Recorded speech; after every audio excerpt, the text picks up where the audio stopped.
put on the water. The sun ain't even up yet, I'm thinking about the chick. Wow. Woke up in the morning, bust down me a brick. Gave Metro $1 million, told him not to quit. He still on his own 6, Gucci really rich. Put the keyboard in the kitchen, fuck some amazing grit. Jimmy Hitchman with the chill, man, I sold a lot of shit. Heard I kept them man allegedly, but I didn't bust it. The way they mixing up the medicine, I might just grow some drip. It's a bad bitch on the elevator, I'ma let her in. Let your hater be a motivator, I can't let you win. Evil genius, human calculator, stack it by the 10. Put the Lambo on the elevator, bring it to the den. Put the Mustang by the balcony, I'm fly like Peter Pan. I'm so glad they turned their back on me, cause we weren't really friends. And it ain't even 10, and I woke up on a 10. And I don't need no pen, now I don't need no pad. The sun ain't even up yet, I'm thinking about the chick. Woke up in the morning, bust down me a brick. Gave Metro $1 million, told him not to quit. He still on his own 6, Gucci really rich. Put the keyboard in the kitchen, fuck some amazing grits. Jimmy Hitchman with the chill, man, I sold a lot of shit. Heard I kept them man allegedly, but I didn't bust it. The way they mixing up the medicine, I might just grow some drip. Gotta keep them snipers with me, dawg. I got more enemies than 50, dawg. He popped a perker, said he nodding off. On higher look, they just might pop it off. 11 o'clock, she popped the nutter off. That bitch so bougie, yeah, she bad enough. That bitch so thick, you know she lit enough. It's Gucci, man, you know it's bricks involved. The sun ain't even up yet, I'm thinking about the chick. Woke up in the morning, bust down me a brick. Gave Metro $1 million, told him not to quit. He still on his own 6, Gucci really rich. Put the keyboard in the kitchen, fuck some amazing grits. Jimmy Hitchman with the chill, man, I sold a lot of shit. Heard I kept them man allegedly, but I didn't bust it. The way they mixing up the medicine, I might just grow some drip.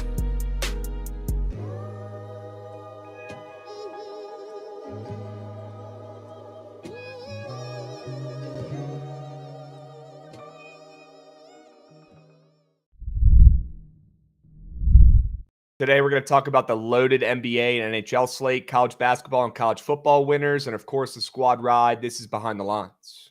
But Rodgers is a fucking fossil. This team's in shambles. The Steelers are a wagon at home. It's going to be a gross fucking game. And I'm going right back to fading the Jets. And once again, the 49ers and Kyle Shanahan, when the lights are bright, do not show up and they fold. Their receivers are banged up. The ones out there couldn't catch shit. Their defense is taking a step back. This 49ers team is a fucking joke. And I'm looking at you, Kyle Shanahan. You're supposed to be that guy. In the postseason for the first time in his career, and they find a way to fucking blow it. Look, we should have known the Yankees bullpen was going to come back and bite them in the ass at some point. They've been a little bit too good, but my goodness, did we think it was going to be a big Christmas? What's going on, chat? Happy BTL Tuesday, episode 587 piece. As always, hold the fry, joined by your two hosts, Krabs and Jovan, presented by SeatGeek. If you're not buying your tickets on SeatGeek for this weekend, buy them on SeatGeek. Plug in promo code Bookit10. Save yourself some coins when you start buying some tickets. We have a new promo code on SeatGeek. Does not expire after one use. All right, you get 10% off all your purchases. Plug in code Bookit10. All right, see what happens on SeatGeek. Jovan, how we doing? Happy Tuesday. Good to sync up. Good to see you, my man. How we doing? Doing well. Alive and ready to get going. Sure. I guess we can address the Prize Picks World Championships at first. Get that over with. Chad, Atlanta was great besides the lineup and losing to Ruby Rose for a second time. Might be the greatest of all time. Yep. Besides that, it was fun. It was great. The event was awesome. Prize Pick, shout out them. Had a great event for the Sunday Night Football game. But man, that lineup stung. Jordan Love passing touchdowns, huh? Yeah, I would literally bet rushing one in at the end was rat piss. That played out exactly how you'd expect it to play out. Hilariously, with them scoring on the first possession and then not throwing another passing touchdown the rest of the game. Sure. CMC losing a yard on the last drive and going less than by half a yard was absolute quail meat. No other way to put it. Just quail meat. Terrible. And then Will Lutz had one field goal. The Broncos offense is, firing on all cylinders. You're starting to see people say maybe Bo Nix is the rookie of the year and not Jaden Daniels. That's how good they played. That's how efficient their offense was in the red zone. They're starting to say some crazy things that just aren't true. I cannot believe how many 3rd and 10, 3rd and 13s, how many long conversions I saw the Broncos get in the red zone for touchdowns. Crazy plays. Screens, Marvin Mims getting active up and moving. Perfect execution from the Broncos on offense. And the Falcons defense, what a fucking joke that was. What a joke. Yeah, really bad. Couldn't make one stop. Unbelievable. Oh, what else was cake? Joe Burrow pass attempts, that was just a shit square. Yeah, Absolutely. That was the only one out of the handful that just wasn't close at all. Yeah. And I take the blame for that one fully. It was always putting in Will Dissly and Quentin Johnson. Receiving yards. It was always that nose stack for the Chargers. Fuck. Chat, Moose, apologies. I know a lot of you guys tailed our lineup. I know a lot of you guys joined our team. We got to be better. All right. I know we lost to Ruby Rose. I know there's a lot of other good teams out there, but we can't be going 2 for 6. All right. We're not going 2 for 6 next year. That's for sure. All right. I already know that. Brutal. Some hooks, some cake, and a couple shit squares too. Can't make it up. Shout out Chase Brown for doing job. Who else am I missing? Will Dissly? He did job. We appreciate you two gents. Dude, Dissly. Right, they did job. Primetime Dissly might be better than Gronk. Yep. Moose. Losing to Ruby Rose. I bet. All right, let's move. Let's groove. Enough talking about the PBWC. I'm going to start getting pissed again. Why don't we talk about some other stuff? How about the squad rides from Thursday and Saturday? Let's go ahead and talk about those. Oh, great. This should make me feel better. Commanders +4. L. Well, Georgia bounced back on Saturday for a big-time win. Good day on Saturday. Not a great day on Sunday. Jovan, any comments on the Commanders or the Dogs on Saturday? I don't need to pile on for you with the Commanders because Jaden is very obviously hurt. That was a Moose game, even though they were in it until, the end of the fourth quarter, but couldn't get it done. Georgia, Tennessee's fucking terrible. The game shouldn't have even been close for as long as it was, and Georgia did Georgia things. Nico sucks. That whole offense sucks. The defense kept them in the game for a little bit, but it wasn't enough. Was not enough. You're correct. Sharp report. We'll recap that as well from Thursday, I believe. 3-2 from me. Jovan 2-3. Forget what happened with that Panthers game. If that was a blowout or not. Forget. It was. No. Kind of. And we'll talk about the Norse again today. They've got an interesting matchup. The Norse? Yep. Ooh. Oh, yeah. They play Cincy today. Yeah, they do. We'll talk about it. Is NKU fake sharp today? We'll get to it, chat. In the rest of the college basketball games, they're playing a pretty banged up Cincy team that's ranked on the road. Interesting spot. We'll talk about it. Yes, to a handful of Eagles fans in the chats, I will go ahead and address this.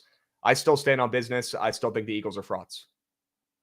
You guys didn't win that game on Thursday. We lost that game. We played terrible.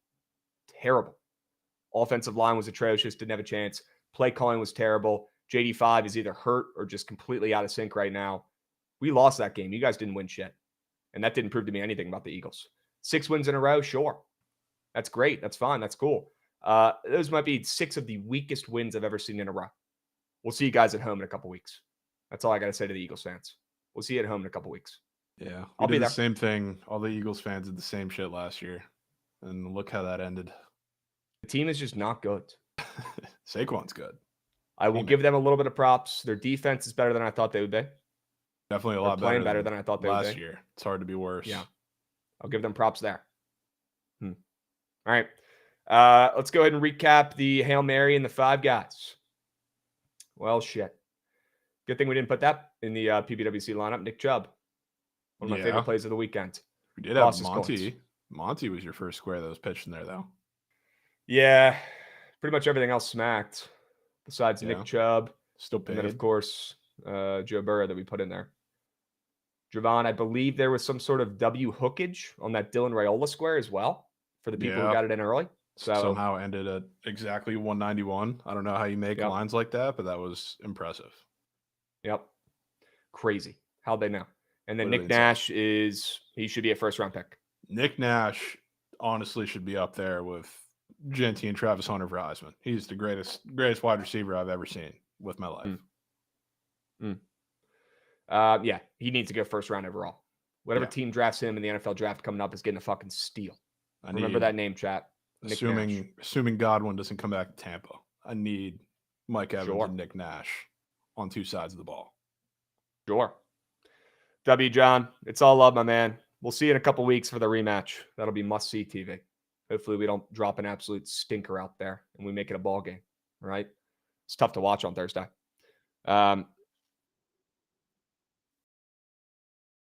Goots, you want to get mad about something? About your Baltimore teams? It's a good game. Oh.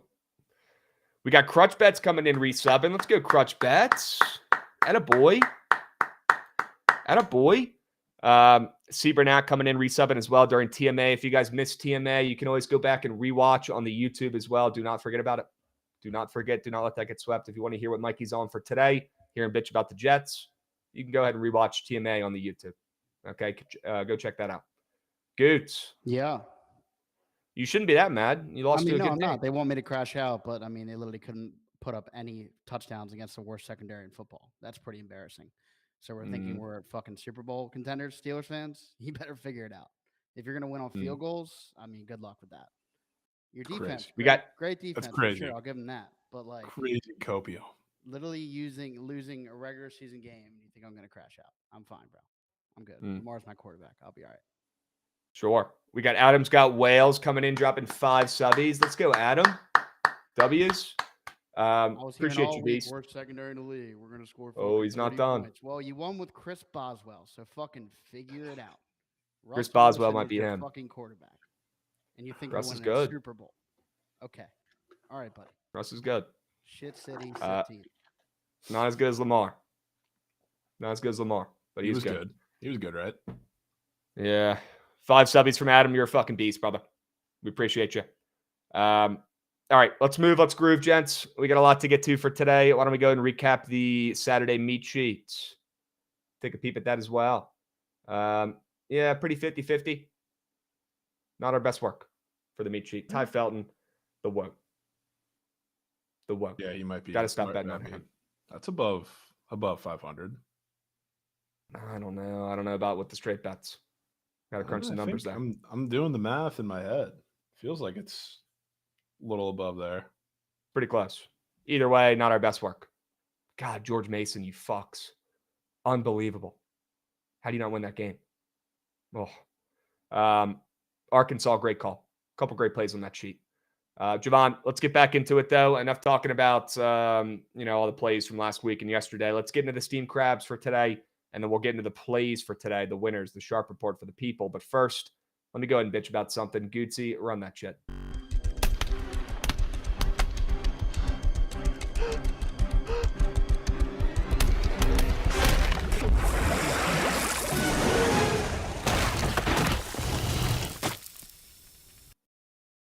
Chad, I wanted to show you guys something that rubbed me the wrong way.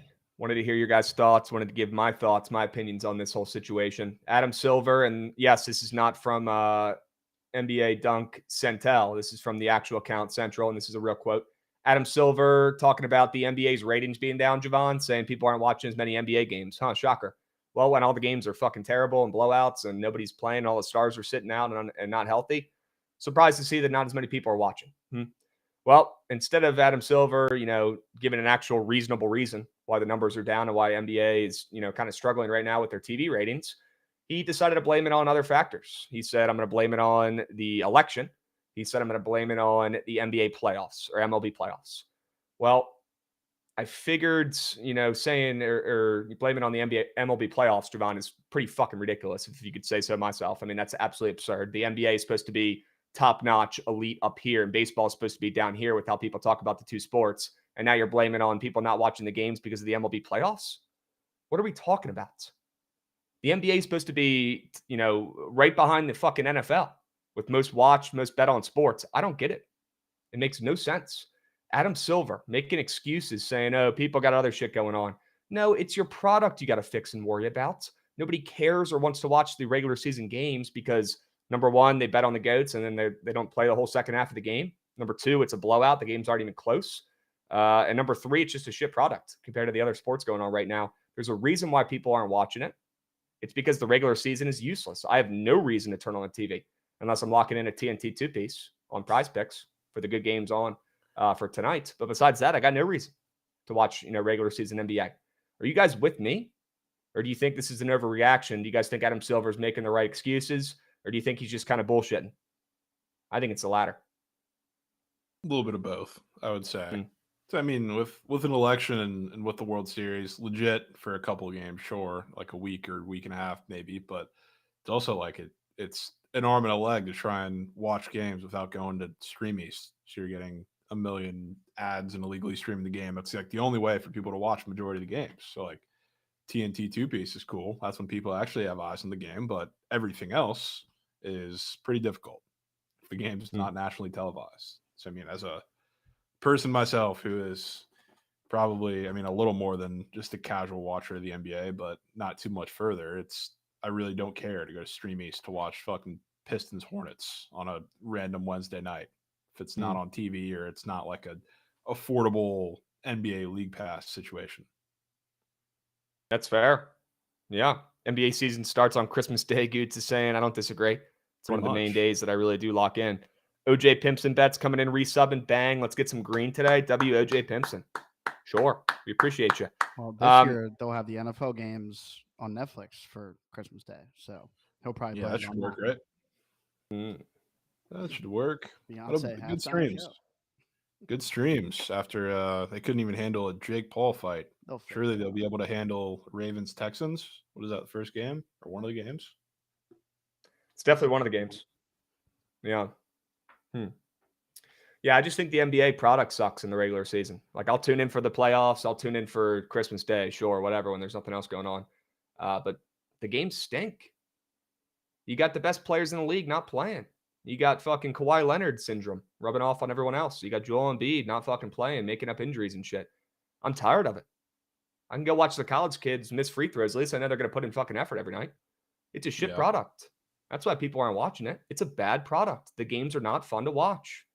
Unless you're betting on it or have some skin in the game, the games are not fun to watch. They're not appeasing to the eyes. Plain and simple. I'm not surprised to see the ratings are down. I was surprised that the ratings were so good for so many years with how shit of a product it's been during the regular season, to be honest with you. This has been a long time coming. Yeah. You got to find a way to incentivize the guys to fucking put effort and try during the regular season. And if it's not these in-season tournaments, then maybe you got to cut the season down.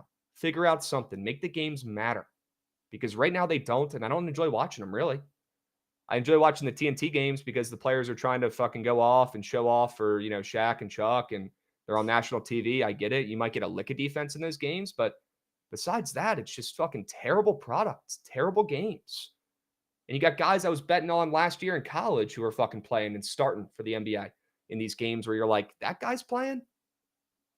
Where's the star? Where's Joel Embiid? Where are the guys getting paid $30 million to play? They're nowhere to be found. These games don't matter. Nobody wants to watch them. Shit product. Got to fix it. Don't point the finger at other leagues. Point the finger at yourself and figure out how to solve the problem. That's all I got to say about that. I'm usually an Adam Silver guy, but this rubbed me the wrong way.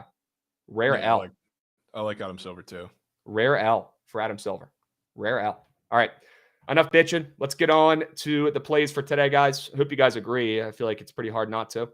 The games would be pretty fucking shitty for the NBA. Although I wanted to go roast the games for yesterday, but for the first time this season, they're actually pretty good. And we saw some dogs win. So, of course, that's how it plays out. But I'm sure we'll be talking about the NBA a little bit when we circle back to some plays for today, Jovan. For now, let's go into the Sharp Report and talk about some of our favorite plays for today.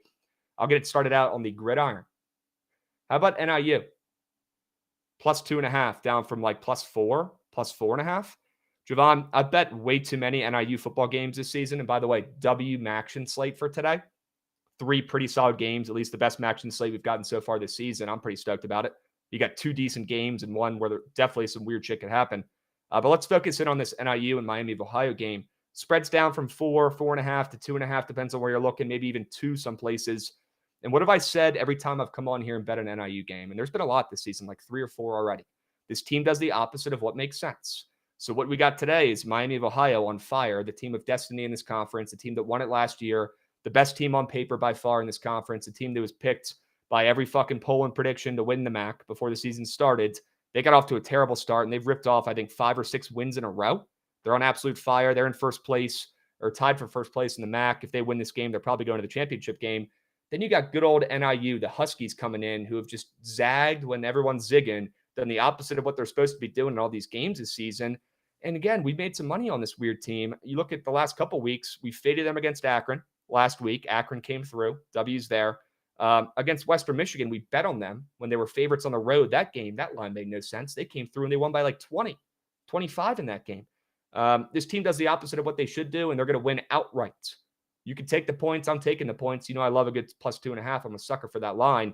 You might not need them. I think the Huskies win this game outright, and they go on to get a chance to play for a conference championship in the MAC this year, Jovan. I'm loving NIU. I'm loving the prize pick squares I'm seeing as well. If you look at some of these squares for Miami of Ohio, you'll notice there's some sketchy ones up for their QB, Brett Gabbert. He hasn't thrown a pick in 5 games. Well, they have an interception square up for him. They also have a passing touchdown square up for him that's a demon when he's hit this in 4 of his last 5 games, more than 1.5 passing touchdowns. But tonight, it's a demon. So there's a lot of factors up on prize picks that make me like this side as well. But it's got to be the Huskies on the road down to +2.5.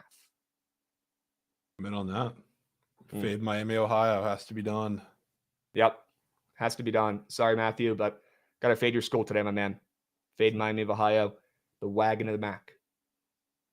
Sure. All right, let's move on to your plays. Let's see what you're cooking up for today, Jovan. What do you got over there? Ooh, and over on the ice. Yeah.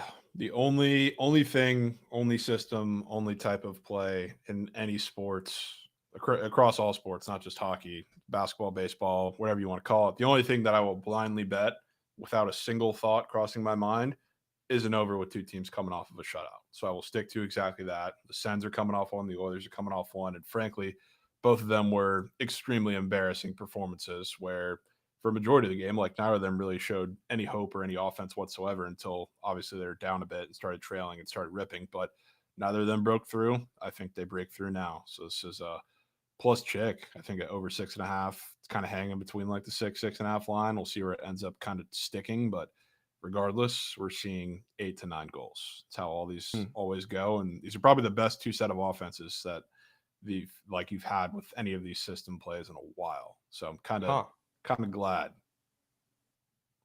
All right. Let's get some goals on the ice. That total looks high to me, especially with this team's coming off of shutouts. Sign me up. Favorite play today? Yeah, always is. Okay. All right. Tell me about the Frogs. Surprised that's not your Frogs. favorite play today.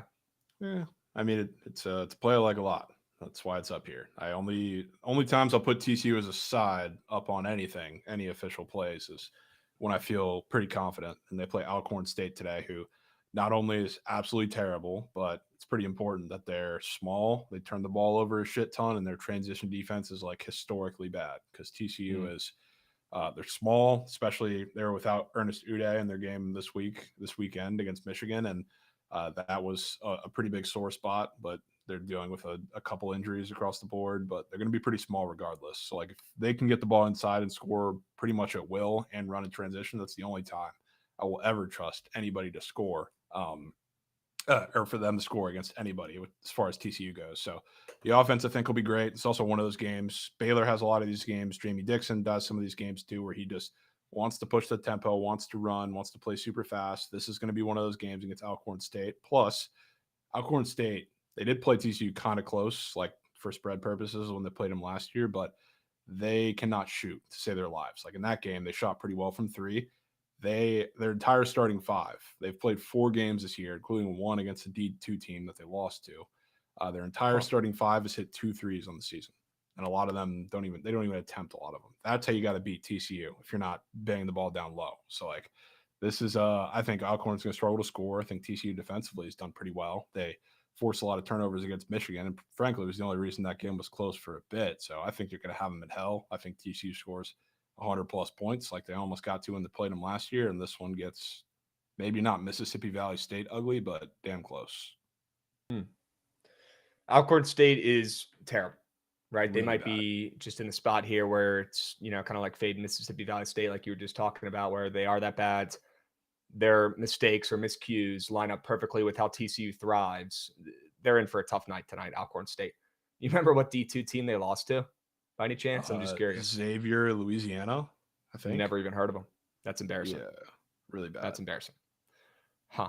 But it's also a pretty big game for the Frogs because they're heading out to a tournament on Thursday or Friday, I believe. Heading out west. They get Santa Clara. Ooh. Santa Clara. Then they have the Big 12, Big East bullshit against Xavier. Then what else? They play Vandy. So, like, these are 3 big games. So, like, this has to be let's get everything together. Let's get our shit in. The starters are going to be in for longer than usual in a blowout game because that's how Jamie Dixon does it before these big games. So, this has got to be their game where they get everything perfect. Okay. All right. Sign me up. We're taking the Frogs tonight. What could go wrong? We got a hype train moving and grooving as well. Level 3. Love to see it. W's chat. We appreciate the subbies. You guys are good. Hope you guys are having a good Tuesday. Hope you guys are having a good start to the week. Let's go ahead and swing it back around. Speaking of Santa Clara, I think you just mentioned them. I'm taking them tonight. We'll see how it goes. Santa Clara, I believe, is the late night game tonight against UC Riverside. Sure. UC Riverside, they got that 2-2 record, but this team is abysmal. They're bad. Those 2 wins. I'm not really putting much weight into it. So I'm looking more at these losses for Santa Clara and what they're coming off of. They've lost 3 straight games in a row. They lost to Arizona State, where they blew that game late. They really did not look good. They did not close. And Arizona State won that game outright when Santa Clara was a minus 5.5-point favorite. Then they go on to be minus 15.5-point favorites to North Dakota State in their next game, and they lose outright by 8 points in that game. Jesus, Santa Clara, what are we doing? Then they go to Nevada. They're plus 7.5 in this game. So the odds makers obviously have adjusted after those 2 bad losses.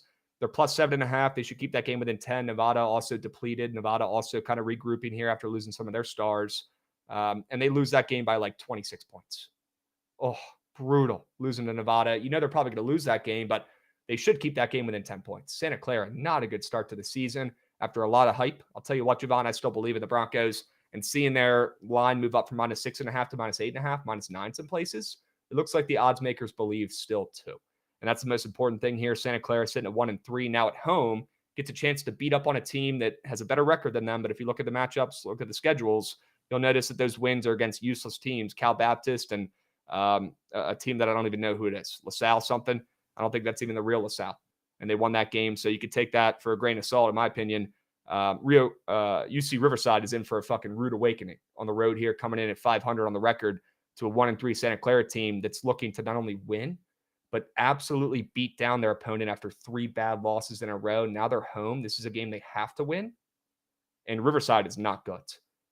They used to have, back in the day, they'd have like 1 star, a good point guard on their team. They don't have anybody right now. Santa Clara should absolutely wipe the floor with them. And we'll talk about this game more in a little bit when we go to the Prize Pick squares. Okay. Sure. But loving Santa Clara, loving the Broncos late night tonight, up to 8.5 on the spread. They shouldn't be laying 8.5 to anybody right now. That should tell you what the odds makers think what's going to happen tonight. Okay. Oh, man. And then we go to the ice. I think another late night game as well. Kind of weird. I got 2 late night Geysermans. Vancouver on the ice, moving from a dog, very, very slight dog, to a favorite now at home against the Rangers. I'll take them coming off of 2 losses in their last 3 games. They've lost 3 of their last 5 against the Rangers, who have won 3 of their last 4 games. They're coming in off of back-to-back wins. And the Rangers have beaten them 3 of the last 4 times they played. But I think this is a good bounce-back spot here for Vancouver, who has not looked too sharp over the last month or so. But they're home. This team in sharp spots has respected my coins over the last 2 years or so. So I'll go back to them here at home in a sharp spot, catching steam, moving from a dog to a favorite against the overrated Rangers, who I don't think are very good, but coming in off of 2 wins. Looks like one of the sharper plays on the ice for tonight. I'll take the Canucks on the ML. Yeah, I have seen a lot of, not just from the chat right now, but a lot of it on Twitter. I don't think anybody thinks the Canucks are winning today, which is good. I think in a pretty good spot for you. It puts you in a good spot. But I love everything about this spot for the Canucks, I guess, because talked about it when teams are on the road. They love to kind of throw everything at the wall when they've had a weird road trip, or whether it's disappointing or back and forth. And the Canucks are kind of in a spot at home. This is the last game of a six-game homestand where they've been bouncing back and forth between good and really bad performances. And what do you know? They're coming off of a really weird game against the Preds where they didn't show up. And this is the last game before they go out on the road. So they got to throw everything at the Rangers here. And I assume Igor is going to be in net. I really would love to fade Jonathan Quick. I'm probably going to do it when they play the Flames in a couple days. But Igor's got all the pressure on because Jonathan Quick's had 2 shutouts in a row. He's frankly been a lot better than Igor. So like when the pressure has been biggest and the lights are the brightest, Igor has folded quite a bit. So regardless of who's in net, I don't really care. But I'll take the Canucks with you. I'll be right in. Yeah, chat absolutely despises this play. My goodness, including a couple Rangers fans I'm seeing. So that should it's all the local resident Rangers fans showing up and getting their chirps, and as they should. They're 11-4-1. Rangers look good so far this season, but I think they're a little bit overrated. And I'll take the Canucks as a favorite at home. You can't tell me that line's not a little bit weird. Although the Canucks have been solid, just not recently. Record's still solid, but who the hell wants to take the Canucks tonight? Apparently nobody. People are pissed. They don't even want to they don't even want to try. They don't even want to think about that play. No. Well, if it makes you feel any better, the same couple people said the same thing when I said the Sharks were going to cover +1.5 against the Rangers. Ooh. And they did. Huh. So could be good karma. Good looks. All right. Yeah, I think it's the sharpest play on the ice. Although I really do like your overs on the ice. We cannot let that play get swept either. Have a feeling Vancouver probably not going to win the squad ride poll, so maybe we can leave that one out. But chat, do not let that one get swept, please. The Canucks late night could be a good ML piece. Nobody wants it. We'll take it. Good bet. We'll take it. What else you got, Jovan, on your sharp report for your straight bets? You got one more play for us on the ice? Yeah. So, I mean, I like there's a couple short favorite games, I guess, in the NHL. I'll join you on the Canucks. The one I like a little better, though, is the Jets, because speaking of important spots, this is one, because the Jets, I mean, they've been playing really great hockey, obviously, all season. They've sputtered lately. They just went out. They porked the Rangers in New York because Igor is apparently really good, right? And then they went to Florida, and they got dominated in both games by the Lightning and the Panthers.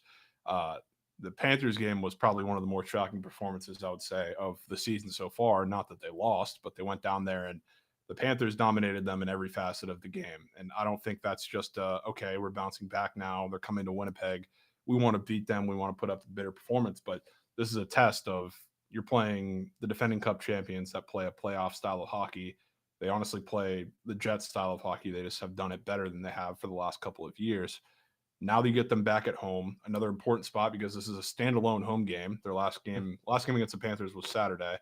They have this really standalone home game before they start their road trip on Friday. So this is their throw everything at the fucking wall game. So like this is really important for them. I think especially backing them after a 5-0 game where they got absolutely dominated. I love that spot of it too. But this is the game where the Jets are going to play Jets hockey. They're going to make it physical. They're going to make it gross. They're going to make it nasty. They're going to defend well. And this is the game where I don't even think the Panthers are going to like lose this game, but the Jets are going to come out fired up. Hellebuck's going to have a legacy performance. And to me, a great hockey game. The Jets win. Coming in off of back-to-back losses, Winnipeg still a wagon, still has a really good record. I'm sure people still respect them, but the odds makers or the lines are respecting them a little bit more as the day's gone on. They're catching a little bit of steam. This line has moved from relatively close to a pick'em, maybe Winnipeg minus 115-ish consensus to minus 120-ish consensus after back-to-back losses. So, yeah, I like it. Don't love it just because, you know, it's back in a really good team on the ice. It's Winnipeg. That's the only reason. But I do like the spot, and I like the steam. Sign me up. Yeah. Sign me up. Chat, what do we think? They're liking that Jets pick. Yeah. Patrick wants to know about, yeah, that makes sense. Patrick wants to know about the Green Bay game. I lean Green Bay on the spread. We'll talk about that game and the other college basketball games more in a little bit here, Patrick. But I do lean Green Bay. Okay. Jovan, you want to get to some prize pick squares? Sure. Talk about some angles on prize picks. Get back on the saddle here after a tough weekend. I had a 3-piece last night as well on prize picks. I had Cooper Rush more than pass attempts. That was green as ma. I had, what was it? CJ Stroud more than rushing yards. That was green as ma. And I had CeeDee Lamb touchdown in there. That was cake. Wow. Unfortunately. That's right. Got a little too cute. But went 2 for 3. Had some good angles and reads in that game. Hopefully my read here on Brett Gabbert is just as good on the gridiron, although in college. I'll take Brett Gabbert. I talked about this one, mentioned it on TMA in the chat earlier when Joshy was talking about this game. I want to fade the heck out of Miami of Ohio today. Already talked about that plenty. And I want to take this read out Brett Gabbert more than pick square that's up on prize picks that probably shouldn't be. Guy hasn't done a pick in like 2 months. And he's up for an interception square at home. against not the best, defense of all time. I mean, people would say Miami of Ohio has the best defense in the MAC, although NIU has a sneaky good defense, in my opinion. I think they get a pick today, and they force Brett Gabbert, one of the best QBs in the MAC, to make a mistake. Maybe two. We'll see, but that is a sketchy interception square, and knock on woods, the interception squares, honestly, have been turning green recently. I haven't heard much bitching, so they have been hitting, which is good, and I think he throws one tonight. And then Adama Alpha Ball, not only just a great name, he's got alpha in there, absolute beast. This guy is an alpha. He's like a 6'7" guard from France, I believe. The kid's a stud. He's raw talent, but he's got so much talent, my goodness. And in a game tonight against a talented list Riverside team, like I talked about earlier, I do think this game goes over as well. I like the total moving up. I like the spread moving towards Santa Clara. Coming off a bad game, I do think our guy Alpha Ball here shows up, shows out, and has a 20-piece coming off his worst game of the season. The shots have been there all year, and the defense for Riverside is that bad. And with that total moving up, somebody's got to do it. He's the second best scorer on the team. In my opinion, he's the best offensive player on that team. He just hasn't shown it yet this season, especially not last game. You're going to see Adama Alpha Ball at home tonight with that spread moving up and the total moving up, carry this offense, and he's dropping a 20-piece. I'm assuming this opened up at 14.5 and got bumped up to 15 if I had to guess, because typically not at these even numbers. But if I had to guess, that's probably what he's at on the books and got bumped up. So really looking forward to watching Alpha Ball. People in chat are saying he's an NBA talent. Surely he is, but he's got a lot of room to grow as well. Raw talent. Yeah. And on those. Dilgod coming in to re-7. 32 months trying to make Pork good at something in life. Yep, Dilgod, keep trying. It might take another 32, brother. Might take another 32. Hype train moving and grooving still. Love to see that, chat. Get involved. Don't just sit there. Okay? Fat Girl said, I took him opening day against St. Louis. Kid is a bucket and a chucker. Yes, he is. And coming off his worst game of the season, I think he'll be chucking even more. Also had his worst volume of the season. Not bad loss for Santa Clara. I'm telling you right now, guys, if you haven't put eyeballs on Adama Alpha Ball, tonight is the night with this slate, late night. Check out that game tonight. Lay Santa Clara on the spread. Put this ball more than 15-point square in there and have yourself a 9. All right? Dobbs, Jovan, tell me about your 2 prize pick squares. What are you cooking up over there? Starting the other action game between Akron and Kent State. Take Ben Finley pass yards, which is coming off of a really odd game where he threw the ball 52 times and he was super inefficient. He only went 19 for 52 and still somehow ended just above 200 yards.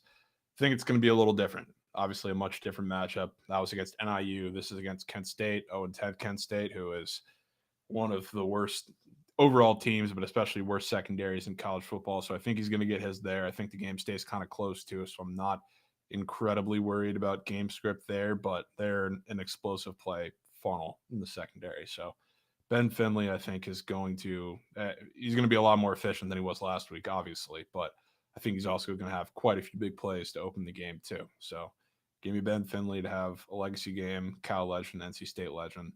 And then we got an old head, another GOAT, Chris Paul, taking his PA today.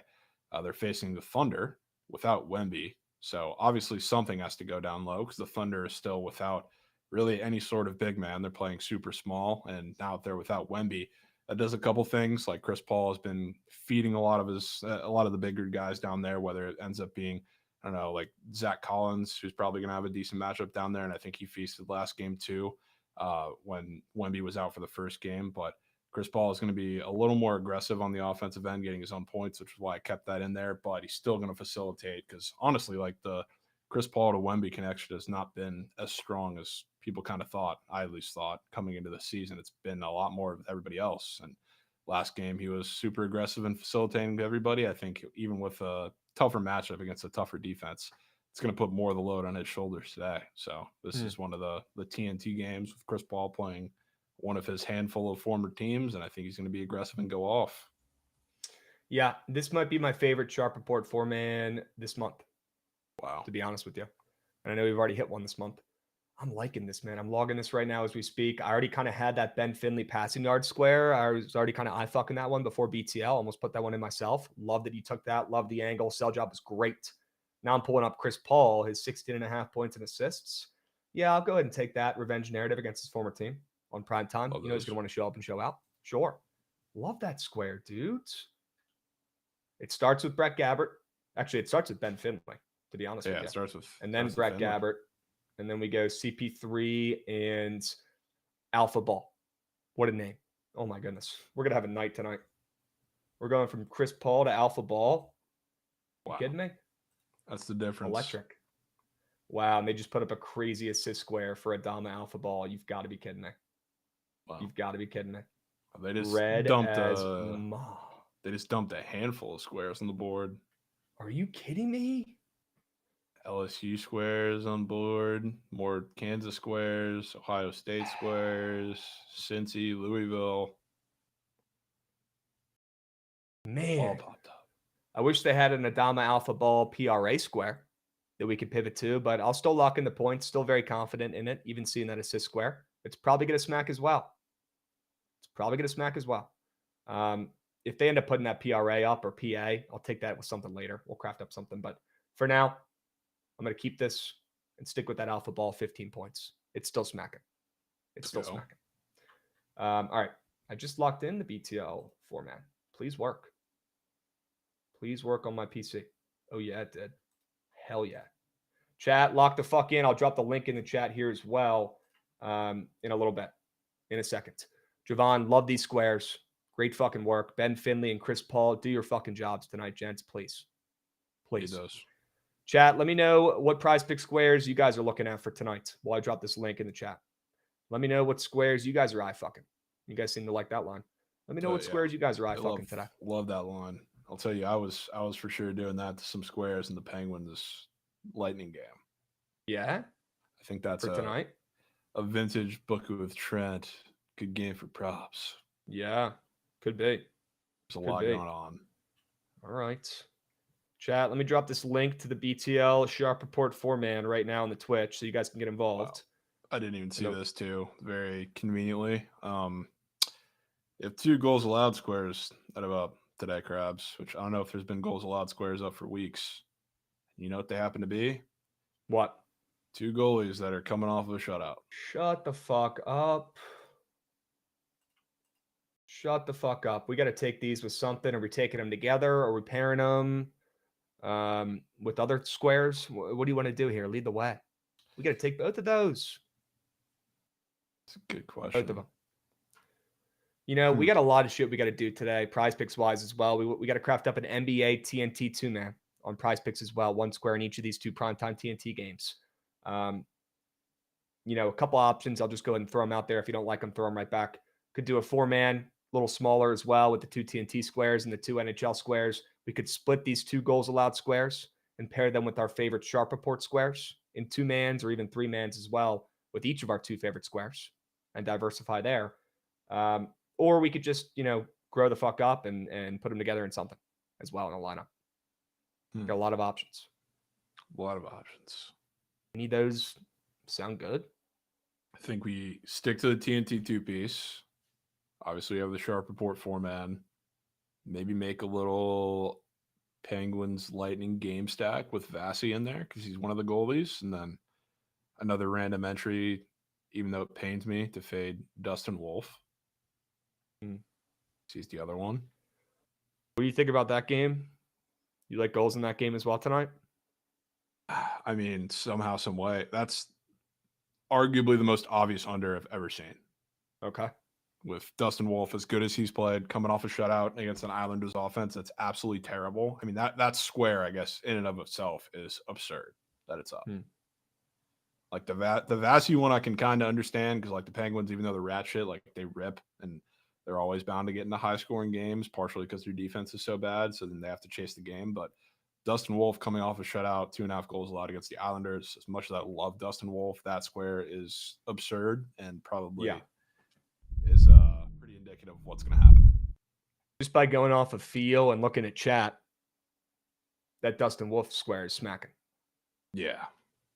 Smacking. Nasty. Yes. Nobody wants to fade Dustin Wolf, huh? He's been him. He's been prime hoping on his playoff run. Yeah. Also, prayers up for Alexander Ovechkin, man. God damn it. Yeah, it's right. Are you kidding me? Since we're here on the hockey segment, we got hockey people probably tapped right now in the chat. Are you kidding me? In the midst of an unbelievable season, leading the Caps, first place in the East. Had another goal last night before getting hurt, I believe. Dude's playing out of his fucking mind right now. How does he do it? And then he gets hurt, and he's probably going to be out for a couple months. Had a bad knee injury, chat. Look, we don't know yet what it's going to be. Hockey injuries, I feel like, take forever. But it's probably an MCL injury is what I've been seeing on Twitter, so it's got to be true. Not good. Not good. Prayers up for Ovi. Yeah, he had 2 goals before he got hurt last night, dude. He's been locked in. Locked in. I blame Wayne Gretzky. Probably had something to do with it. Probably fucking with the ice or something. Probably. Meet on tape, Bengals ML, right, Krabs? Yeah, Ken, you like fun. You're a good person to hang out with at parties, right? Sure. Dustin Wolf, more than 2.5 goals allowed, Jovan. It's got to be bet, man. It's got to be taken. Hate to say it, but probably does. All right. Well, hey, before we get into that, I would love to talk about some action. Maybe we can go over these 3 games. Probably the best action slate we've had so far this season. Hopefully we have better ones down the line, but as of right now, probably the best slate of action games. We haven't had many, but today, 2 pretty solid games, and then you got a game involving 2 of the worst teams maybe in college football history. We could probably take a good guess and say that game's going to be fucking weird and have some crazy action-packed plays and drives as well, though. That's going to be typical action. Akron and Kent State, I want nothing to do with it bet-wise, Jovan. I've seen a lot of people trying to get sharp on Kent State, backing them +10, backing them, ML sprinkling, trying to back that squad to get their first win of the season. I don't want to do it. And if anything, that makes me feel like it's a little bit fake sharp. But I'm definitely not taking Akron, laying 10 points to anybody. So you have any thoughts, leans, angles on this Akron Zips Kent State game? Yeah. I've seen a lot of Kent State too. It doesn't really scare me to the same degree because it is action, and I'm not going to be taking it. But I do think the game stays kind of close. I feel like it's going to get weird, and this is part of the reason why I'm fine laying into Ben Finley pass yards, because I don't think the game script is really ever going to get out of hand. It's just seeing Akron -10 to anybody is weird. It is Kent State, though, so take it with a grain of salt, but definitely lean their way. Yep. Points. We got lunch money bets coming in, dropping a resub for 12 months. Hell yeah, bro. And Auto Gelato coming in resubbing. Love to see that, gents. T-Ben Steak in chat saying Kent, Akron, one of the most heated rivalries in college football, believe it or not. I'll tell you what, these teams don't like each other. That we know. Guys, all these teams don't fucking like each other, and these teams and players stink. That's not going to change my mind really or move needle. But I guess most people would say, all right, that's probably good for the +10. I just feel like that +10 looks a little too easy. I think there's a chance that maybe this could be a blowout. Akron coming in on the road, laying 10. Should Akron be laying 10 points to anybody? Probably not. Could that be a little bit telling? Probably. And Akron did break the seal last year, Jovan. I remember this from last season, trying to bet this moose shit Akron team, fading Kent State, who's been much better in years past. They've even won the MAC in years past. Kent State beat them like 5 times in a row up until last season when Akron finally broke the seal and beat them. I don't want to really touch this game in the rematch after Akron finally ended that streak. Are they going to win 2 in a row? I'm not willing to pay to see. No fucking chance. But am I willing to pay to see if Kent State gets their first win of the season? Fuck no. No. You couldn't pay me to take that. So I'll stay off this game. I'd probably say I lean the over in a hectic, chaotic, prototypical MAC type game. Gun to my head, I'm probably taking the over in GTA. Okay? Yeah. Look at the splits, Jovan, on that total. Probably not that many bets on the total in this game, but Jesus, man. That under's public. Look at that. People probably just blindly taking that under 2 moose shit teams, right? Yeah, I feel like that's what we see with every action or like Conference USA midweek game. Is whenever it's in between 2 terrible teams, it's a very popular under, especially when there's weather involved, which I think there's a little bit potentially in this game. Not as bad as some of the others, but yeah, it always gets there. Yeah, that makes me like that over even more. I would say I lean that way, chat. Probably not going to bet it, but I lean that over in Akron, Kent State. Jovan, what about Western Michigan and Central Michigan? Talk about 2 teams that don't like each other. How about the 2 Michigans going at it here? Spreads down from -8.5 for Western Michigan to -6.5. Probably after that last, beatdown they had in their last game. They're coming in off of back-to-back losses where they got spanked by NIU at home, and then they went on the road to Bowling Green. They were getting 9.5 points. They couldn't even put up 14, and they did not even come close to covering in that game. They're kind of frauds. Central Michigan, though, is just bad. So I don't really know what to do in this game or what to take. I really don't want to catch the falling knife with Western Michigan, who kind of impressed overall this season until the last 2 games. Or do I want to bet a Central Michigan team that hasn't won a game in 6 games? I'd probably lean with Central Michigan with that spread coming down, but not in a rush to bet it with Western Michigan coming in off of 2 losses here. Yeah, this game's weird because I don't want to lean into every single dog. Not that I'm taking Kent State, but I'm going to be joining you on NIU. And this happens to be the third one where I kind of don't mind the dog, but how many times have we seen line movement towards the over on a total this high in action so far this year? I could not tell you. I don't want to give you the false info. I've not been tracking that as hard as I probably Yeah, could. I mean, I wasn't legit asking you for the number. I was just saying it feels like we haven't seen that too many times. And not that it doesn't make sense because Western Michigan's been playing higher scoring games. Central Michigan definitely hasn't. But if there's something to lean into here, I think it's Central Michigan. If they're going to be able to hang in this game, it's going to be scoring against Western Michigan's defense. And I feel like that happens. So I would not mind leaning with that line move towards the over. Both teams are coming in off of pretty disappointing offensive performances. You got Western Michigan coming in off of dropping 13 points against Bowling Green. Like I said earlier, you got Central Michigan coming in off of dropping only 10 points on the road in their last game at Toledo. That's embarrassing. Maybe it is the over in this game with that total moving up, but you won't see me on it. I'd rather take that nasty Akron Kent State over, probably. This over makes a little bit more sense. Just not looking at the last recent games, but looking at these two teams, they put up points this season. Both teams favor the over. I think Western Michigan is 7-3 to the over. Yes. And then Central Michigan 6-4 to the over. So although they haven't been putting points up recently, they have done it this season, but they're due for it.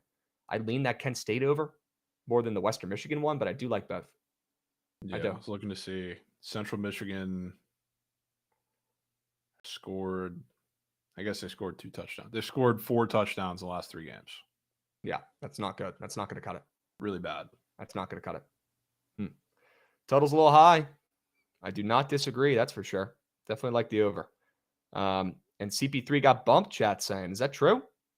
Jake Baird saying CP3 bumped? CP3 in the big 2-4. CP3 bumpage? I got to see this with my own eyes. Yep, sure you can. Up to 17. Love to see it. Good. Hope you guys got it in. Hope you guys tail when I drop the link to the lineup because that shit got bumped up. Let's go, Jovan. Let's go, Jovan. Krabs. Hell yeah, we are. Can't be clapping. Can't celebrate the wins. Got to celebrate the bumps. Can we talk about Lenore Sellers? Dude's going to be a beast. Sure. I think somebody in chat also asked for us to talk about what's the best college basketball game on today. Why am I blanking? There's a good late night game on tonight. Marquette. Yeah, Purdue Marquette. We'll talk about that as well. Somebody said they had a profit boost. We will get to that. Don't worry. And appreciate the subbies as well. Again, Lunch Money Bets, all day gelato. You guys are good. We appreciate you guys. Okay. Any comments, thoughts on Lenore Sellers, Jovan? Running back. Yeah. That's about it. Okay. That's kind of all I've got, dude. I'm not all right. Not crowning dudes for beating 2024 Missouri. Yep, that's fair. Last time I tailed NIU from Krabs, 2 you guys are running that back. C-Dot, it probably is my favorite play for today, not going to lie. So, yeah, we can go 2 units. I'm sure I'll have a sneak unit on it as well. All right.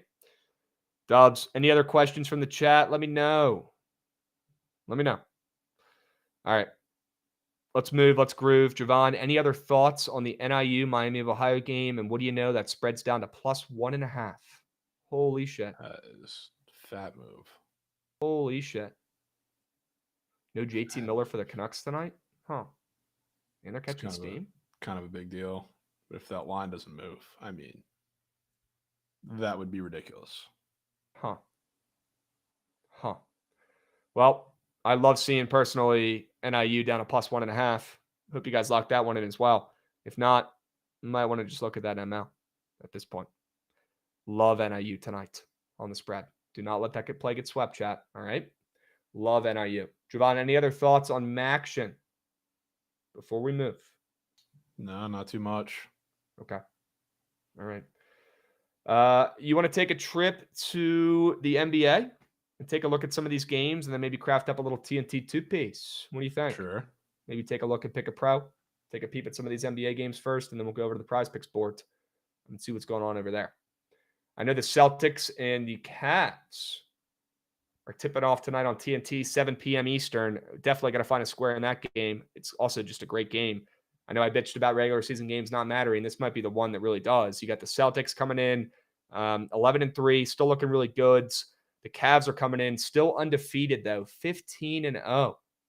Who would have thought? We knew the Cavs are going to be decent, but 15-0, are you kidding me? That's absurd. But the Celtics have caught some steam, Jovan. Huh. Up from -3 to -5.5. Pretty weird. I lean the Celtics. I almost took it myself. I still like them. I think it's a great ML piece as well. And Cavs looking like a public play on the spread here, too, looking to pick it pro. Jovan, thoughts on Cavs and the Celtics tonight?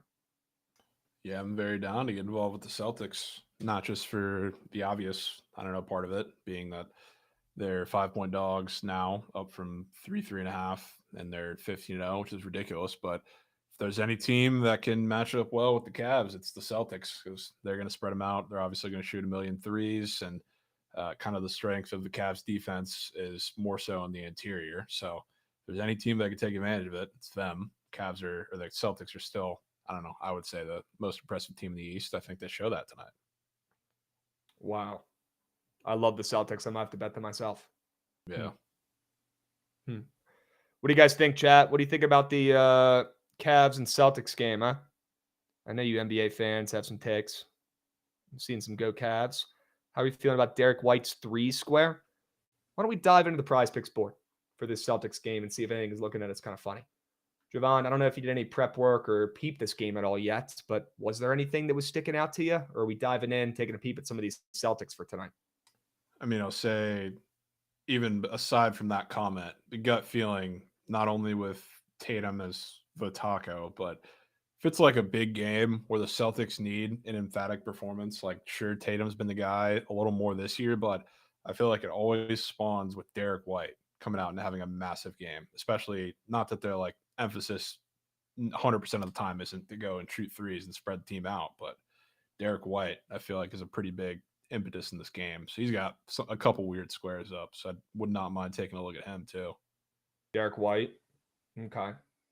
Let's take a peep at old Mr. Derek White. 16.5 points. Not looking too weird. 3.5 threes. Yep, that one's looking weird. Sure. Yeah, a little weird. You think he's going to be jacking shots? You were talking about how you think the Celtics have a good recipe to hand the Cavs an L with their perimeter shooting, right? It's a good recipe. It's a good recipe to beat a lot of teams, but it's one you're definitely going to have to use against the Cavs quite a bit. Okay. Chat, thoughts on Derek White? 3.5 3-pointers made. Jaylen Brown, Taco Tatum, I'm seeing. So we can stay away from Taco Tatum. Although that's an interesting angle, Jovan, as well. Obviously, trying to prove Coach Kerr wrong. Trying to continue to ball. I still don't want to take it, though. And if he's a taco, no fucking chance. I'm backing that. Have you looked at Jaylen Brown, though? I feel like we got to at least do our due diligence here, right? Yeah, I just don't really know if I want to back. Not that Jaylen Brown can't shoot, but like I want to take him in games where he can very comfortably get to the rim. I think the best recipe for the Celtics to dominate is to shoot over the top of the Cavs, especially from the perimeter. So like Jaylen Brown can shoot, obviously, sure, but I think the role players will be pretty big in this one. Yep. What about Mitchell? Seen that in chat as well. Donovan Mitchell points. What are your thoughts on him tonight? I definitely don't like Darius Garland. I'll tell you that. I don't know. He's pretty popular today? Very popular. Plus, he's greener than Paw's beef, dude.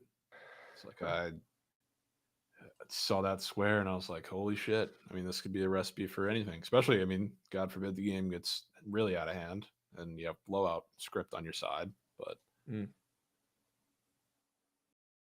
yeah, I'd probably prefer to take a Celtic, right? Yeah. Maybe it's Derek White, old man. Just might be Derek White. I'm not in the market to take Al Horford right now, not after that great game. And he's also the first guy to pop up when you type in the Celtics. I just automatically hate that. Derek White, 3.5 3-pointers made is certainly looking at me funny. I want to see if there's any other random McGee's or weird squares up for the Celtics. Probably not. Nope. They do have some Drew Holiday squares up as well. We haven't talked about him yet. Is he even playing? Drew Holiday angles? I don't even know. I don't know. His squares are looking like he's not going to play typical minutes here. Huh. Maybe it's old man Derek White. Oh, man, Does it concern you at all that his 3-point attempt square is only at 9 when he's been jacking them recently? I mean, Does that concern you? How much higher are they going to put it? Yeah, you're going to put Derek White at double digits? We're not, right? You can do that. Yeah. Okay. Yeah, maybe it's just his 3.5 3-pointers made. Just might be.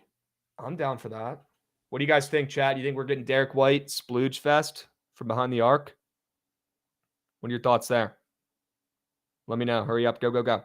Peyton Pritchard. Yeah, he's not up on the board yet. He's not up on the board yet. All right. Fade Garland and White splooges. Okay. He'll get the volume, Archie says. Rising says he's splashing. Okay. Yeah, I'm down to stick with that. We can move on to game number 2. You down? Yeah. I mean, I definitely have my nomination for game 2. Let me hear it. Well, it's Chris Paul. Okay. Yeah. So we can do. Why don't we look around and see if there's anything else? Keep that square in the back pocket, will you? Keep it fresh because we might need it. Okay, keep it fresh. Let's take a peep at that game, though, chat. And if you guys have any plays, any squares in this Spurs game, Spurs OKC Thunder game, let me know. Now is the time to speak. Let me know in the chat if you guys have any plays or squares you like. Speak up. Speak up. Okay? We do have that Chris Paul square in our back pocket, although it has gotten bumped. That ain't no problem. Okay? How do we think this game script goes? So why don't we start with that for OKC and San Antonio? You got the OKC Thunder, Jovan, up to 9.5 on the road. I think they opened up around -7, coming in off a loss, which is interesting. But you also have the Spurs coming in off of two losses in a row as well. But playing against 2 teams that they should have lost to in the Lakers and the Mavs. And that Mavs game was on the road. So, yeah, I guess I would lean OKC here on the spread if I had to. And I like seeing the total moving up. That's a good sign. Yeah, so maybe total moving up is interesting, obviously, because the Spurs are without Wemby. Right. It's like on paper, it should be how the fuck do the Spurs score against, I mean, one of the better defenses in the league without a generational player and generational mismatch. Mm-hmm. There's got to be some guys to do it. Obviously, I think it starts with CP3, but right. I think a couple guys, some squares that'll probably have you looking very funny because I have a gut feeling that if CP3 is dishing, because CP3 got smoked by all of his teammates last game, the first game without Wemby. He had, I think it was like 11 or 12 potential assists and only ended with like 3 or 4. A lot of the guys who smoked him were not named this guy who has a lot of red on his charts, and that would be Harrison Barnes. Yep. Yeah. I was going to ask you about the old fella, Harrison Barnes. Now, I'm assuming he's going to be filling in a lot for Wemby, taking a lot of his minutes, so it makes sense why it's going to be higher, right? We'll get some more, I would assume. I mean, it's probably going to be a lot of Zach Collins. That's what it was last game, but he also went off, so I'm not really looking to target him. I have a weird feeling that Harrison Barnes is going to be very involved in this game. Yeah. Looking at his squares, I think he will as well. Sure. And he's coming in off a game where he only dropped 4 points against his former team. He's got to be feeling salty about that, right? Only dropped 4 points against Dallas in that last game. You know, he's pissed off. He's saying, I wanted to fucking ball out against my old squad.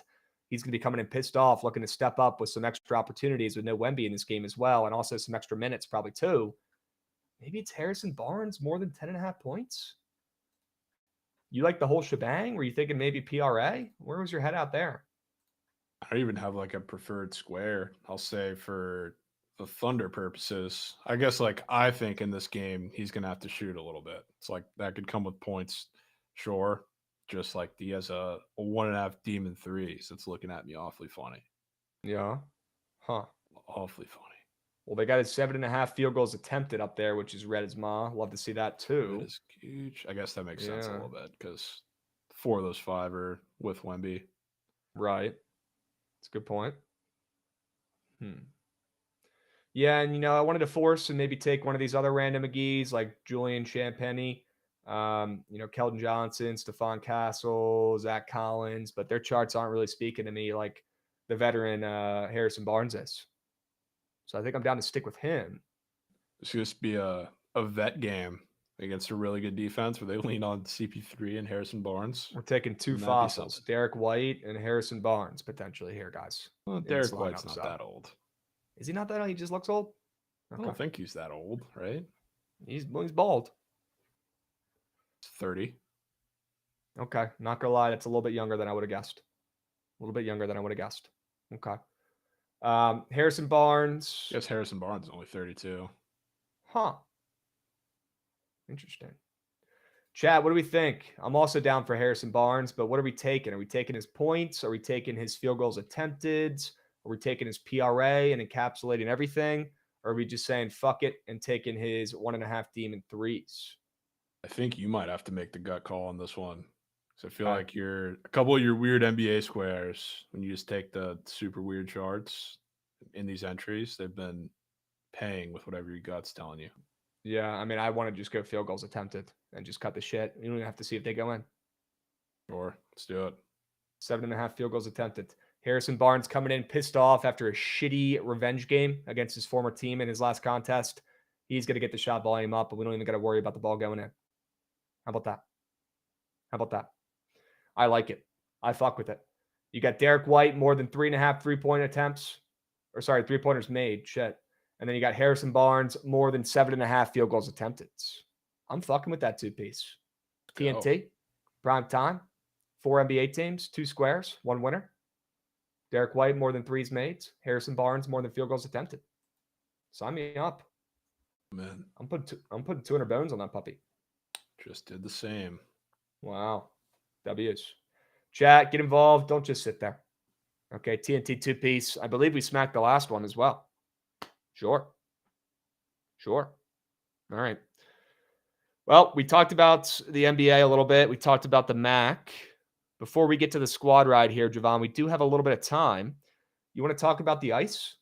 You got any other plays or angles on the ice? I know you had 2 plays on your sharp report on the ice. I don't want to let those 2 plays get swept. You have an over, and you have Winnipeg on the ML. Yeah. Was anything else looking at you funny though on the ice for tonight?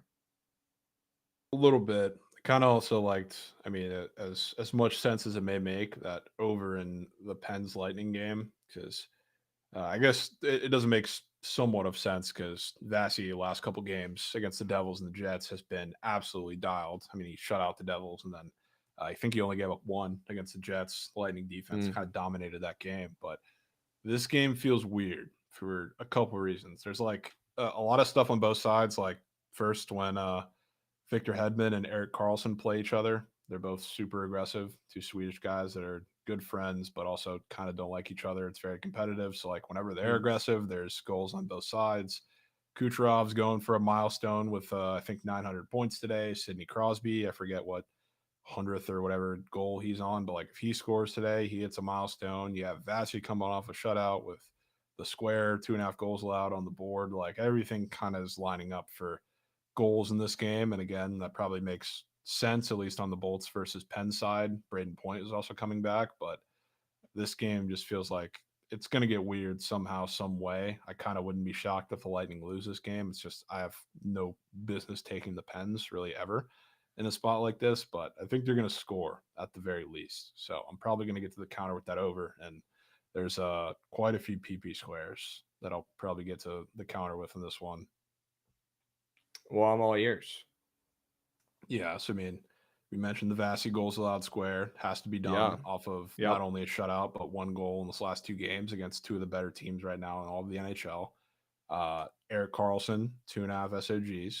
He's going up against Victor Hedman. He's been super aggressive against the Lightning, and they're going to want to throw pucks on Vasi. I think it starts with him. The only reason it wasn't on Sharp Report, just because Sidney Crosby is also going to be ripping. You know that he's going for the milestone today too. They have a really weird one up on the board today that hasn't been up for a single game for the Lightning, which is pretty odd. Ryan McDonough is up for a point. It's like he's a defenseman on the second or third line, depending on where they put him today. I don't know that I've seen really many defenseman point squares up for the Lightning that are not named Victor Hedman at all. The fact that he's up and he's obviously like a bigger asset on the penalty kill rather than like on the offensive side of things is very, very odd. That has not been up a single time this year. And I think it's probably pretty telling that something's going to happen in that line today. If it does, it's like those were the three squares that are looking at me really, really funny in that game. Obviously want to take Kucherov too because he'll be ripping, but that's an obvious one. I mean, sign me up for that square right there, at least with Vasilevsky as well. I know they're on the same team, so we're going to find another one on the other side, but love those two squares. Absolutely love them. Ryan McDonough. Sure. Yeah, crazy. I'm going to add that one here. We worried about that one being a little popular. It's got 1.4K tails. McDonough? Yeah. I can tell you people are not taking McDonough's over, Krabs. You don't think so? He is a defenseman that is not on the same line as anybody that any casual hockey fan knows on the Lightning. Yeah. I mean, I've never heard of that guy in my life. Well, it's a name people know. It's just he's not on the sexy line, obviously, with Hedman and Cooch and points. W Garebear 94 dropping a follow. Crazy name, W follow. Appreciate you. Is there a link to the two-piece? It's just two squares. You don't need a link, huh? It's just two NBA squares, E-Watts, right? If you want me to shout it out one more time, I will. Derek White, more than 3.5 three-pointers made, and Harrison Barnes, more than 7.5 field goals attempted. And W Big Rob coming in with a resub. Let's go, Big Rob. We'll be boots on ground for UNCC, Gardner-Webb game. Disgusting game, but need both your thoughts. Sure. We'll be happy to talk about that one in a second here. But first, let's see if we can lock in an NHL lineup here in this game. You talked about Vasilevsky. He's more than 2.5 goals allowed. That has to be in here. It's nasty. You talked about Ryan McDonough. Really fucking like that sell job and is more than half a point square, Jovan. You want to put that Carlson SOGs in here as well? Yeah. You're feeling that too, right? Yep. Am I missing anything else? Those are the only three that I was super, super sold on. Okay. I don't know what else we want to do. Maybe it's just a Demon Sidney Crosby goal. What the? Call it a day. You think he's scoring today? Fuck. It's kind of hard to think he doesn't. He's coming in off a goal in his last game. Yeah. It's number 600, though, tonight, Krabs. Yeah, that's what he's looking for? Number 600 against his former teammate coming to town and Jake Gensel. Huh. What about Noel Acciari, more than 2.5 hits? What do you know about him? I just don't know that I love this game being super physical, personally. Okay. I think it's going to be pretty open. Okay. You can put that one on the back burner then. It's fine. I also wouldn't mind just running a three-piece. Could just run these three guys. Wouldn't hate that. Mm-hmm. Vasilevsky, more than 2.5 goals allowed. Ryan McDonough, more than half a point. Erik Karlsson, more than 2.5 SOGs. I feel like that does yop. That moves needle. We don't need to make it a 4-man. We don't have to force. Yeah. Godson says, can we call Ruby Rose and see what she thinks? Yeah, sure.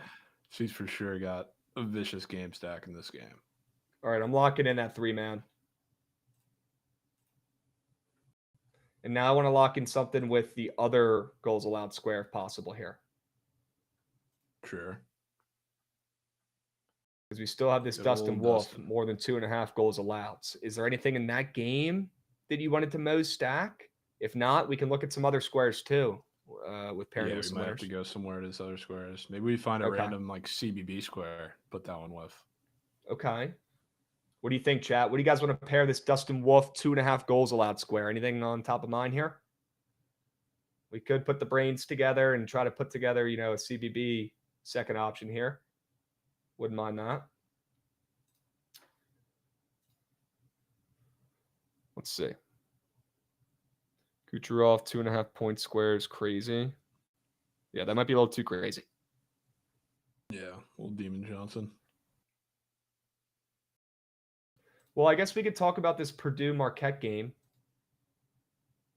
while we pivot to CBB.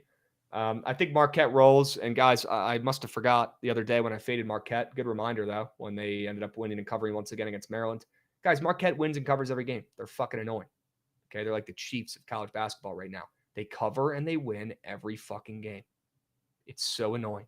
And when you fade them, they turn into the 2015 Golden State Warriors. They play perfect basketball. They're loaded. I don't want to fade that squad. I'll tell you that much. I've learned my lesson. Once again this season, I've had my reminder. I'm not fading them, but I also haven't seen a single soul on Purdue, and they're coming off a big-time outright win as well. So you won't find me with a Marquette ticket in this game, but I do lean that way. Jovan, do you have thoughts on Marquette Purdue? Probably the best game of the day.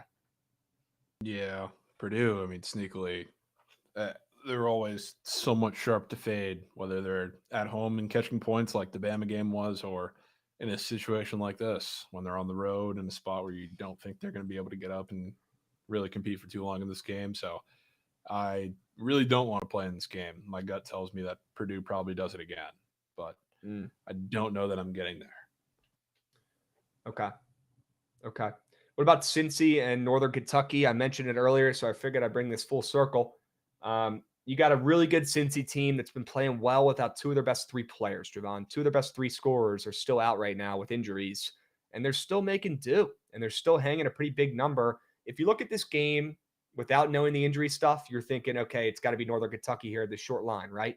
But then you factor in two of the best three offensive scorers for the Bearcats are still out in this game, Jovan, and they're still laying 12.5 against a solid program, solid team in the North on the road. Something seems fishy there. I kind of think it's Cincy here, maybe. And I think that's actually some respect for the Bearcats on the road here for the first time this season without two of the rest three players. What are your thoughts on that? Yeah, I don't know if I'm in the same headspace there. I think the line's pretty short, even with the injuries, because there was there's a 3 touchdown discrepancy when they played the same team within a couple days, which I know the rest situation for Nichols kind of played into that a little bit, but it was weird. And those games obviously played out very, very different. So like I still think it's a little short towards Northern Kentucky, but I don't want to get cute taking the Norse because that's one that I've seen quite a bit today too. And yeah, a ton. I don't know. Yeah, I mean, it's a weird rivalry game. They beat them not last year, but I think the year before, and what was a crazy upset. So, I mean, it's going to be a defensive game. Like, I think at the very least, you can count on NKU having a pretty tough time scoring against Cincy, even with the guys they have out. They're still in the same place defensively. They're long, they're athletic. I mean, they're really tough to get in the paint against. So, NKU is going to have trouble. It's just a question of can Cincy score at a clip enough to get 2 touchdowns? I don't know that I feel. Yep. All that convinced. I also want it on record for somebody in chat who asked about Green Bay earlier today. I do like Green Bay, and Coach Gottlieb's guys laying 3.5 here at home against SIUE. Do lean that way with Green Bay. TBD if I'll end up playing it though. Okay. Real Nicky Gambles. I like Vermont as well. Yes. I know we're trying to craft up a prize picks here, but I want to go ahead and Jovan loves it too. Fuck yes. Vermont laying a big time number, Jovan. This could be the difference. Moving needle, get me on this play. You're liking them as well, coming in off of 3 losses. I believe 2 of the 3 were them as favorites as well in those games. Yep. -7.5 against Merrimack, lost outright. -4 on the road to Iona, lost outright. Got it back, Vermont, right? Yeah, I think the line's kind of crazy. And I know Vermont is that line. Like Buffalo is +23.5, +23 on the road at Notre Dame. And I know Notre Dame doesn't get nearly as much line respect as they probably should in a lot of spots, but it's a small discrepancy. Like I cannot imagine Notre Dame would be nearly as big of dogs if they were to go into Auburn and play Auburn as Vermont was. It's like the discrepancy seems a little bit like it's not there. Feels pretty telling. And I also think Buffalo is fucking terrible. So like I think Vermont's going to beat them up and be physical with them. So like I like them. Okay. Yeah, that might be the difference for me getting on that play. Buffalo, I believe, has a really good win already outright this season. Yeah, against ODU, first game of the year where they were +10.5 and they won outright. Sure. You can't be Buffalo. calling ODU good wins in this economy, Krabs. That's for Buffalo. That's a good win. Come on. It's a good win for Buffalo. Buffalo was one of the worst teams in college basketball last year. I think they were 0-20 to start the season. It gets canceled out when you lose by 23 in your crib to Bryant. Okay. Bryant's a solid program too. All right. What do you think about Gardner-Webb and UNCC for Big Rob, who's going to be boots on ground? Let's take a peep at it, and then we'll get back to the prize picks board, see if we can finalize this two-man. Yeah. Any thoughts on Gardner-Webb? Another surprisingly somewhat popular one I've seen today is Charlotte, and I can't wrap my head around why. That makes no It's sense. I don't really understand it. I mean, I certainly lean Gardner-Webb. It's just I don't know. That's a weird game that I didn't look through for more than maybe a minute or two. 49ers coming in off of big time win against Richmond. They held the Spiders to 48 points. Maybe that's why people are backing them. Interesting. I mean, yeah, I don't know what the heck Weber State. I don't know what the heck Gardner-Webb has done to get people to want to back them. You're saying people are all in Charlotte, but that spreads down from 9.5 to 7.5. Weird. Yeah, it's a little weird. It's got to be Gardner-Webb. It's got to be Gardner-Webb or nothing in that game. And then probably the under as well. Totals down 2.5 points. Okay. All right. Any other college basketball questions from you guys before we get back in the lab here? You guys got any other CBB questions? Are there any other good CBB games we're missing today? Krabs, I want your thoughts on the Spartans and Tom Izzo against Samford. Sure. Again, another big number for Michigan State, who does get too much line respect, so I get it. Maybe they don't cover this, but you won't see me on Michigan State or Samford in this game. Samford comes in red hot, one of the trendier mid-majors in college basketball. They're putting up hella points. I think they've scored more than 86 points in all four of their games so far this season. That's pretty impressive. And they're coming in off of two big-time wins against UNA and then Texas Southern, big-time win when they were laying 12, and they covered that game with ease. We know Sparty had some trouble early on in the season last year with some early losses on their home floor. Cough, cough, JMU. I think their guard will be up, right? They're not going to be caught lacking. They're not going to be fat, happy, and complacent. And the Spartans already have a loss this season as well to Kansas, so they can't really afford to be fat, happy, and complacent. I do think in my gut, this is a fat line still with Michigan State. I know they get too much line respect, but against how good Samford's been playing, considering all the offense, all the points they've been scoring, they're 4-1 as well. This is a big number, but I can't tell if it's a big number because Michigan State's about to roll or if it's a big number because Spartan just gets way too much line respect. So I'll be staying off of it, but I lean Michigan State here at home. I do. I lean it. Sure. I don't know that I really have anything to add or say. It does feel like we do this every year in non-conference with a crazy line against a team that should not be as big of favorites as they are against Michigan State. Not as big as dogs as they are against Michigan State. And doesn't quite pan out, but I mean, you won't catch me on fucking darling from Turney Samford anytime soon. You like the Knowles versus Hofstra? I do. I think Hofstra gets porked. I think that game is going to be, because that's like one of the games. Hofstra is like super good defensively, but anytime they play a team with quite a bit of like length and athleticism, they can't score. Like they beat Seton Hall, but that was just because Seton Hall's offense is that bad. They scored 49 points in that game. FSU has length at every position. They are a football team year in and year out. They are tough to figure out any way to score against them if you're not running in transition like constantly, which like Florida was able to do. Hofstra doesn't do that. It's like there's a reason why another one of these couple plays that I've seen quite a bit is Hofstra with the points because they've been so good to begin this regular season. But that line keeps taking FSU's way. I don't think that's a mistake. Very interesting. Very, very interesting. Yeah. Another game, Kansas State plays the Delta Devils tonight. I don't know if you watched that game that Kansas State played against LSU, but Coleman Hawkins was really bad, very mad at the end of that game.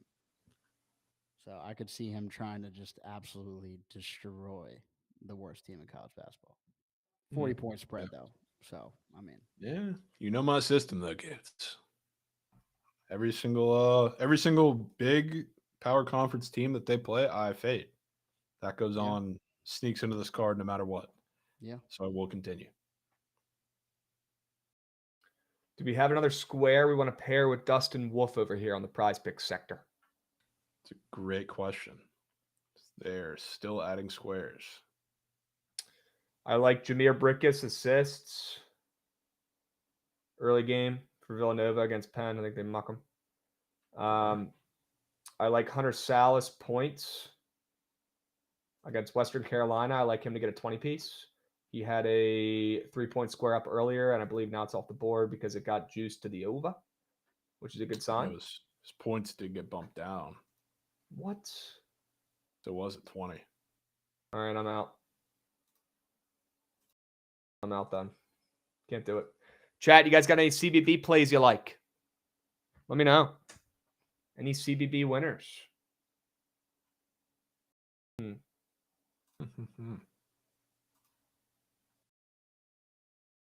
Dude said he liked Zeke Mayo earlier. Ooh, he does like Zeke Mayo. That game is weird. I don't know if I'm fucking with some of these squares, man, for CBB, besides my guy Alpha Ball. I mean, could go back to old reliable Eric Dixon. Don't really want to bet that, though, against Penn. Probably rather take Jameer Brickus assists. Could take that Fletcher Lawyer weird rebound square that Goots found earlier. He's up for 2.5 rebounds. People aren't taking that more than. Red is Ma. Yeah. We like the over or under in that game. Fletcher's going to have to follow his shots to get those boards. That's the point. That's what we need. Kind of like the under in that game. Maybe it's a little messy, a little sloppy. More rebound opportunities for Fletch. I don't really know what can go right with me back in a Fletch square, though. That can't be good. Yeah, there's probably a lot more that can go wrong than go right. Cam Jones 40 ball, you guys are all saying. Makes a little too much sense, but I like it. Makes a little too much sense, though.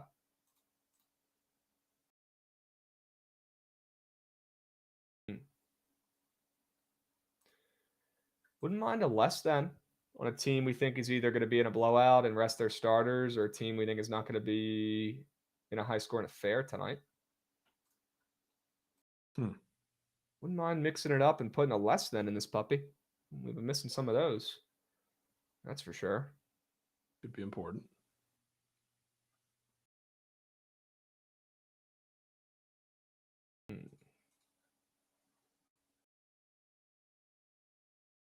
What do we think, chat? I'm going to have to make an executive decision here. Can Trent make a corp call to get college player in Massachusetts? No chance. Walter Clayton. Wish we were that important. Walter Clayton. That game might just get really bad. Just my big concern. I think we might have to trust Goots and go Zeke Mayo. Yeah.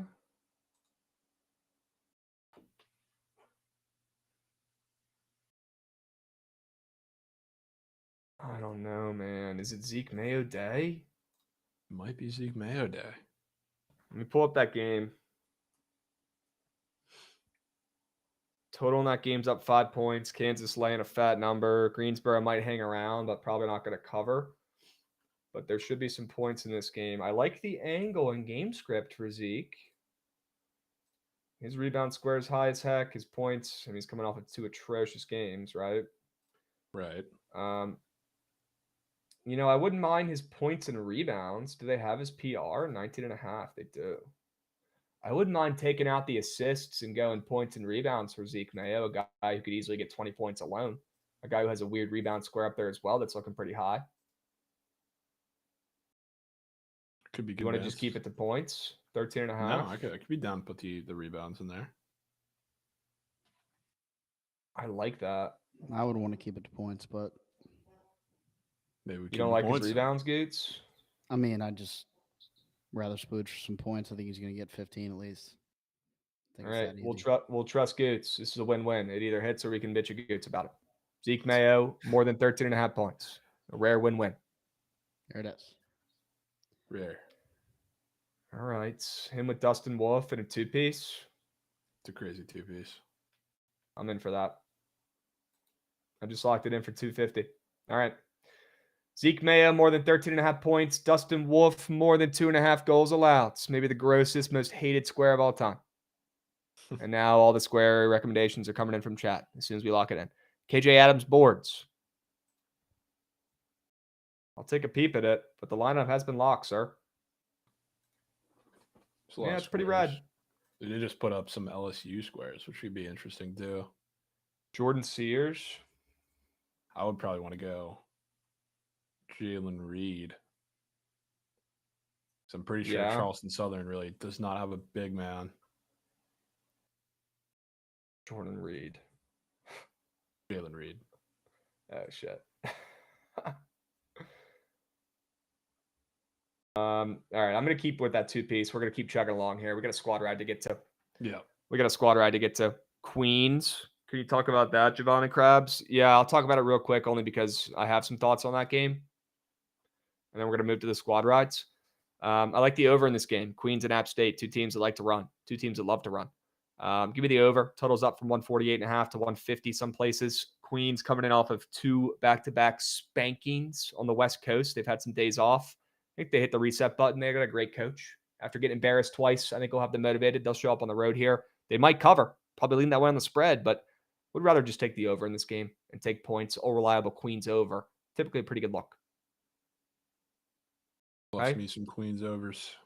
Sure. Any other plays? Prize pick squares? Anything else, Jovan, before we move in groove? No. Okay. Good.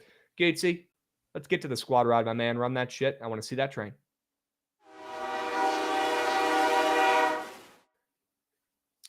All right, chat. Let's lock the fuck in. Did not have a squad ride on Sunday. Might have been a good thing. Looking at my NFL plays. Surely the Bengals come through and win at the Prize Picks World Championships, right? Yep. We got to bounce back. We're 6-5 this month on squad rides. That is simply not going to cut it. And I'm going to say what I said last week. Click the right buttons for the best play, best sell job that you heard today. I don't care what sport it is. I don't care who gave it. Click the fucking button of the best, most sharp play you've heard today. All right, that's how we win. Plain and simple. Jovan, I absolutely love all 3 of my plays today. I have a minimal preference over NIU, but that spreads down to 1.5 some places now. So I'd say I probably love all 3 of my plays equally at this point. Curious to hear where your head's at with your 3 plays. I mean, I love all my plays too. Probably preference to the system play off a double shutout with the over. It's probably my favorite play of the day. Then TCU close second. I heard Senators Oilers over his favorite play of the day. That's going in there. Yeah, that's a heavy favorite for the squad ride, I'm sure. You want to put TCU in here too? Yeah. Are they still at 32.5? They are. Do you have any qualms with any of my 3 plays in there? No. God, it sucks that this fucking NIU line is down to +1.5, man. +2. God damn it. I don't know what to do. Because I had +2.5 locked in. Maybe we leave it out and put something else in there. Sucks because it's my favorite play. And maybe we just sack up and put it in there. Yeah. It's going to hit anyway because they're going to win outright. I mean, they are going to win outright. It's not going to matter. Let me see what the consensus line's at. You like Santa Clara and the Canucks, though? Yeah, I do. Okay. Let's see what this consensus line is at, chat. You could still get some 2s, but I'm seeing mainly 1.5s. I'm seeing 1.5s, 2.5s, 2s. I'm seeing the whole fucking shebang. I even see some 1s up on the board. Like, what is going on? We're just going to put +1.5 in because we don't want to seem like we're giving ourselves a better number.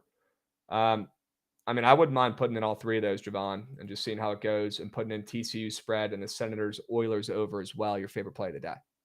Sure. You in for that? Yep. All right. Chat, 5 plays, 5 winners. We like our plays today, clearly. First time in a while we've had 5 plays for the squad ride vote. Great sign, great vibes. 5 plays, 5 winners. Senators, Oilers over 6.5. TCU minus 32.5, NIU plus 1.5, Santa Clara minus 8.5, and the Canucks on the ML late night. 5 plays, 5 winners. Hurry up, go, go, go. Get involved. Get involved. Change your life. Click the right button. Be sharp. Please. Guys, no surge today. Trent is on the move.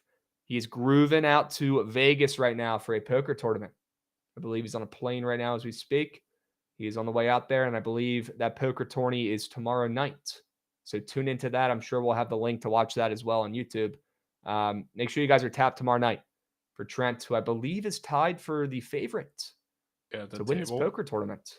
Yeah, or at least to advance from that table, maybe. Okay. I don't know how that. Okay.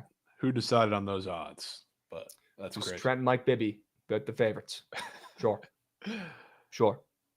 W's. When is Surge Stream going to return, please? If I had to guess, probably Thursday or Friday. And if you guys want to run it again later in this week and he's not available, I'm happy to do it. I'm happy to do it. Mike Bibby's a legend. I mean, yeah, it's hilarious. Little goat. Chat, get those squad ride votes in. Hurry up, go, go, go. You got about 10 seconds. What's it going to be? Oilers, Sens, or NIU? Looks like those are the 2 heavy favorites here. Who's going to win? Pretty close race. You got about 5 seconds left. Get those votes in. Hurry up. Don't save them. Who's it going to be, chat? Senators, Oilers over 6.5, or the NIU Huskies? Looking like the Sens running away with it on the ice. Sure. Getting some steamage. We'll go to the ice. W Backbreaker 28 with the sub bang as well, or with the follow. We appreciate you, and Big Rob as well for your sub bang. Dubs. And it's Mage with 38 votes. Senators and Oilers over 6.5. Sure. W's. Sagala said, hate you hockey people. What's up, Walter? All right. Let's keep moving and grooving here, chats. We are going to lock in the Sens and the Oilers over 6.5 for the squad ride tonight. Javon's favorite play, W's. I was already going to tail that puppy when he said he loved it. I'm in. We'll meet at the fucking bank, chat. We'll meet at the cash counter when the Sens and the Oilers goes over on the ice. All right? WBTL today. We will be back tomorrow, same time, same place. And if we don't have Surge later this week, chat, I will fill in and do it myself. Okay? But for now, no Surge today. Cannot do it this afternoon, maybe tomorrow. All right, we'll see. We'll be back same time, same place for BTL tomorrow as well. Okay, be there, be square. Don't miss it. We'll meet at the cash counter tonight when this over on the ice smacks.